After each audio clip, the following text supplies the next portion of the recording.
Nagaon metro' হস্পিটেলত জুৰিয়াৰ আদিউজ জামান নামৰ এজন 11 বছৰীয়া ৰোগীৰ মৃত্যুক লৈ উদ্ভৱ হোৱা পৰিস্থিতিৰ প্ৰসংগত ৰোগীগৰাকীৰ চিকিৎসক ডক্টৰ আতাউৰ ৰহমান আৰু হস্পিটেলখনিৰ পৰিচালন সঞ্চালক ডক্টৰ লতিফুৰ ইছলামৰ মন্তব্য। ৰোগীগৰাকীৰ মৃত্যু হোৱাৰ পাছত ভেণ্টিলেশ্যনত ৰাখি থোৱাৰ অভিযোগ কৰিছে এতিয়া অভিভাৱকে। চিকিৎসকৰ মতে পুৱাই গুৱাহাটীলৈ ৰেফাৰ কৰা হৈছিল ৰোগীজনক আৰু পৰিচালন সঞ্চালকৰ মতে অভিভাৱকসকলক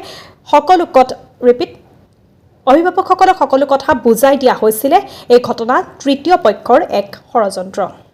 মই পৰিচালন সঞ্চালক হিচাপে ক'ব বিচাৰিছোঁ, এইটো এটা ভিত্তিহীন আৰু এটা গুখাত মিছা কথা।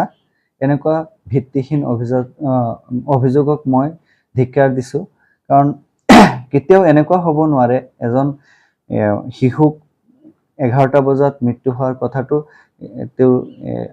তেওঁলোকে যি অভিযোগ কৰিছে সেইটো চিকিৎসকেই ক'ব, আৰু তেওঁলোকে পোষ্টমৰ্টেমত অলৰেডি ওলাবই কেইটা বজাত মৃত্যু হৈছে। এইটোতো মোৰ কথা নহয়। কিন্তু আমি যেতিয়া ঘটনাটো গম পাইছোঁ, ৰাতি 8টামান বজাত মোৰ কাণত তেনেকুৱা কথা এটা আহিছে। মই লগে লগে গৈ পেলাই চাইছোঁ আইচিউত চাওঁতে গাৰ্জেণ্টক পাইছোঁ। মই গাৰ্জেণ্টক পাওঁতে সুধিছোঁ এনেকুৱা কিবা কথা হৈছে নেকি, বাহিৰত শুনিছোঁ তেনেকুৱা এটা কথা।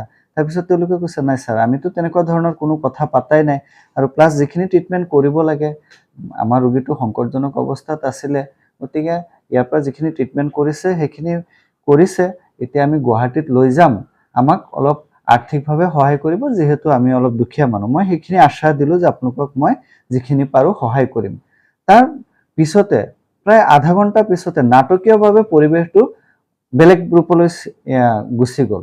ইয়াত মই ভাবোঁ পেচেণ্টটোতো এটেণ্ডেণ্ট মোৰ লগত ভালকৈ কথা পাতিছে, আমাৰ ডক্টৰক এপ্ৰিচিয়েট কৰি থৈ গৈছে যে ইমান ধুনীয়াকৈ আপোনালোকে বুজাইছে মোৰ ফ্ৰণ্টত। তাৰপিছত কিয় এনেকুৱা হৈছে, মোৰ এটা তৃতীয় শক্তি ইয়াত হাত থকা যেন লাগে, আৰু আমি সেইবিলাক মানুহক চিনিও পাওঁ। সময়ত আপোনালোকেও সংবাদ মাধ্যমত দেখে মাজে মাজে। গতিকে সেই তৃতীয় শক্তিৰ বিৰুদ্ধে বা ইয়াত কোন জড়িত আছে, আমি তেওঁলোকৰ বিৰুদ্ধে আইনী প্ৰক্ৰিয়া হাতত ল'ম বুলি আমাৰ মেনেজিং ডাইৰেক্টৰ হিচাপে মই সিদ্ধান্ত লৈছোঁ। পুৱাই 11টামান বজাতে ৰোগীজনৰ মৃত্যু ঘটিছে, আৰু মেট্ৰ' হস্পিটেলে জোৰ জবৰদস্তি ভেণ্টিলেশ্যন দি ৰাখি থৈছে। ঔষধ কিনা আছে, ঔষধো মিছাকৈ ঔষধ কিনিছে, কিনি পেলাই নি আছে। এই সংক্ৰামত আপুনি কি স্পষ্ট কৰে? এইটো সম্পূৰ্ণ একদম মিছা, ভিত্তিহীন। তেওঁলোকে এইটো মিছা কথা কৈছে, অভিযোগ মই ভিত্তিহীন। মই যিহেতু পেচেণ্টটো ৰেফাৰ কৰিছোঁ, তেওঁলোকে নিয়া নাই, মানুহ অহা নাই ঘৰৰ পৰা। আমি হস্পিটেলৰ ফালৰ পৰা আমি ট্ৰিটমেণ্ট কণ্টিনিউ কৰি আছোঁ। ট্ৰিটমেণ্টটো কণ্টিনিউ কৰিব লাগিব। 11টা বজাত কোনো পধ্যেই পেচেণ্টটো ডেথ হোৱা নাই। আমি ভেণ্টিলেশ্যন লগাইছোঁ কেতিয়া, CPR কেতিয়া দিয়া হৈছে, ৰিচাচিটেশ্যন কৰা হৈছে 2:45, 2:30 মানে পেচেণ্টৰ কণ্ডিশ্যন অলপ বেয়া হৈছে। তেতিয়া 11টা বজাৰ কথাই নাহে ইয়াত। 11টা বজাত বাচ্চাৰ ট্ৰিটমেণ্ট পাই আছে, কোনো মৃত্যু হোৱা নাই। এইটো সম্পূৰ্ণ মিছা, ভিত্তিহীন অভিযোগ। তেওঁলোকৰ 2:45ত আমি পেচেণ্টৰ কণ্ডিশ্যন বেয়া হৈছে, ভেণ্টিলেটৰ লগাইছোঁ। ভেণ্টিলেটৰ লগোৱাৰ পিছতো আপোনাৰ মনিটৰত পুৰা হাৰ্ট ৰেট, অক্সিজেন লেভেল চব মানে ঠিকে আছে। গতিকে তেওঁলোকে এইটো অভিযোগটো ভিত্তিহীন। আমাৰ ডকুমেণ্টাৰী এভিডেঞ্চ আছে। তেওঁলোকে মুখেৰে ক'লেই নহ'ব নহয়, আমাৰ টিকেটত আমাৰ গোটেই কথাখিনি ধুনীয়াকৈ লিখা আছে। আমি অসমীয়াতে লিখি দিছোঁ, তেওঁলোকক বুজাইছোঁ, তেওঁলোকৰ চহী আছে। তেওঁলোকৰ এইবিলাক মিছা অভিযোগ। আমি ট্ৰিটমেণ্ট কণ্টিনিউ কৰি আছোঁ, আমাৰ গোটেইখিনি আছেই ফাইলত। গতিকে এইটো হ'বই নোৱাৰে। তেওঁলোকৰ কথা এইটো সম্পূৰ্ণ ভিত্তিহীন। এইটো যদি আইনী প্ৰক্ৰিয়াত আমি তেওঁলোকৰ এগেইনষ্টত আমি অভিযোগ দাখিল কৰিব পাৰিম। আমাৰ এইটো ডকুমেণ্টাৰী এভিডেঞ্চ আছে। ৰাতি 9:36 PM তেতিয়া আমাৰ ইমাৰ্জেঞ্চিত আহিছে পেচেণ্টটো, নগাঁও মেডিকেল কলেজৰ পৰা পেচেণ্টটো ৰেফাৰ কৰিলে। তেওঁলোকে গুৱাহাটী নগৈ আমাৰ ইয়াত সোমালে। গতিকে আমাৰ ইমাৰ্জেঞ্চি ডক্টৰে মোক ফোন কৰিলে যে ছাৰ এনেকুৱা পেচেণ্ট এটা আহিছে, 11 বছৰৰ বাচ্চা এটা আহিছে, ভমিটিং লৈ উশাহ লওঁতে কষ্ট পাইছে। আৰু মই লগে লগে গৈ পেচেণ্টটো এটেণ্ড কৰিলোঁ। এটেণ্ড কৰি চালোঁ যে বহুত ক্ৰিটিকেল কণ্ডিশ্যনত আছে, উশাহ লোৱা কষ্ট হৈছে, বমি হৈছে। পেচেণ্টৰ অৱস্থা খুবেই বেয়া, ডিহাইড্ৰেশ্যন হৈ আছে। গতিকে ভালকৈ কথাই ক'ব নোৱাৰে, ড্ৰাউজি হৈ আছে পেচেণ্টটো। তাৰপিছত মই লগে লগে মই ক'লোঁ যে আপোনাৰ পেচেণ্টটো ICU লাগিব। ICUত আমি এডমিট কৰিলোঁ। তেওঁলোকে ICUত লৈ গ'ল। অক্সিজেন লেভেলটো কমি আছিলে, ডিহাইড্ৰেশ্যন হৈ আছিলে। তাৰপিছত আপোনাৰ আমি প্ৰাইমেৰী ট্ৰিটমেণ্টখিনি মই নিজে থাকি ICUত গোটেই ট্ৰিটমেণ্টখিনি মই কৰিলোঁ। তেওঁলোকৰ হিষ্ট্ৰী সুধিলোঁ। তেওঁলোকে কৈছে বহুত দিনৰ পৰাই টাইপ 1 ডায়েবেটিছৰ চিকিৎসা কৰি থাকে, ইনচুলিন লৈ থাকে। গতিকে এতিয়া মেডিকেল কলেজত চেক কৰোঁতে লাষ্ট 500ৰ ওপৰত বুলি কৈছে চুগাৰ। গতিকে আমি ডায়েগনচিছ এইটোৱে কৰিলোঁ যে ডায়েবেটিক কিটোএচিডোচিছ কমাত লৈ আহিছে পেচেণ্টটো। গতিকে খুবেই অৱস্থা সংকটজনক। গতিকে ইনিচিয়েল ট্ৰিটমেণ্ট আমি আৰম্ভ কৰিলোঁ। আৰম্ভ কৰাৰ পিছত আপোনাৰ অক্সিজেন লেভেলটো অলপ বাঢ়িলে।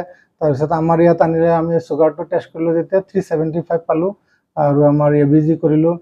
পূৰা ইলেক্ট্ৰলাইট ইম্বেলেঞ্চ হৈ আছে।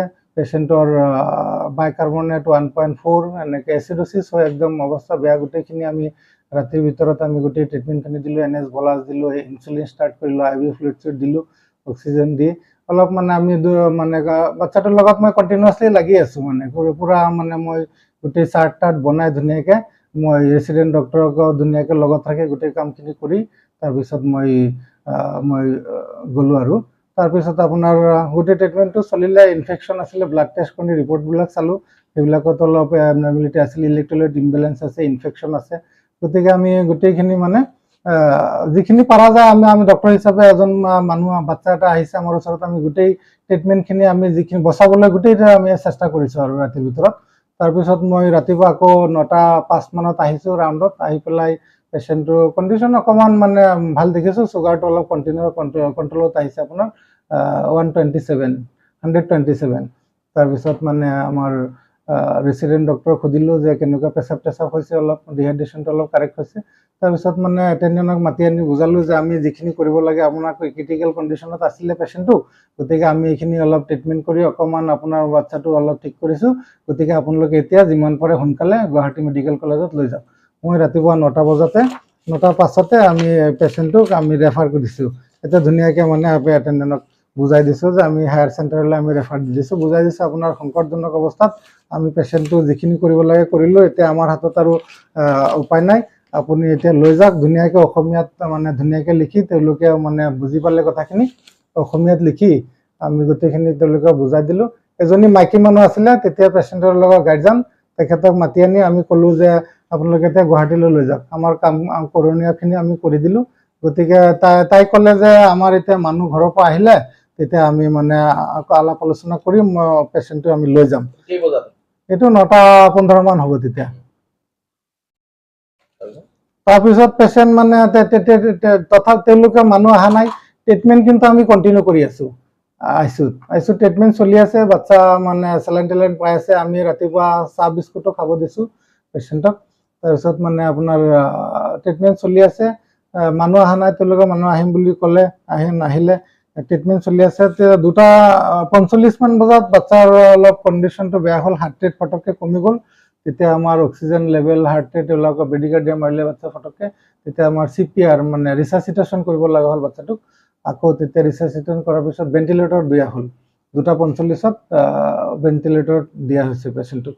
তাৰপিছত তেওঁলোকক আকৌ মানে মাতি আনি বুজোৱা হ'ল যে আপোনালোকৰ কণ্ডিশ্যন অকণ বেয়া হৈছে, আপোনালোকক ৰেফাৰ কৰা হৈছিলে, আপোনাৰ নিনিলে। গতিকে আকৌ আমাৰ এনেকুৱা কণ্ডিশ্যনৰ কাৰণে আমি ভেণ্টিলেটৰ লগালোঁ। লগোৱাৰ পিছত মানে গোটেই কথাখিনি আকৌ এক্সপ্লেইন কৰি দিয়া হ'ল তেওঁলোকক।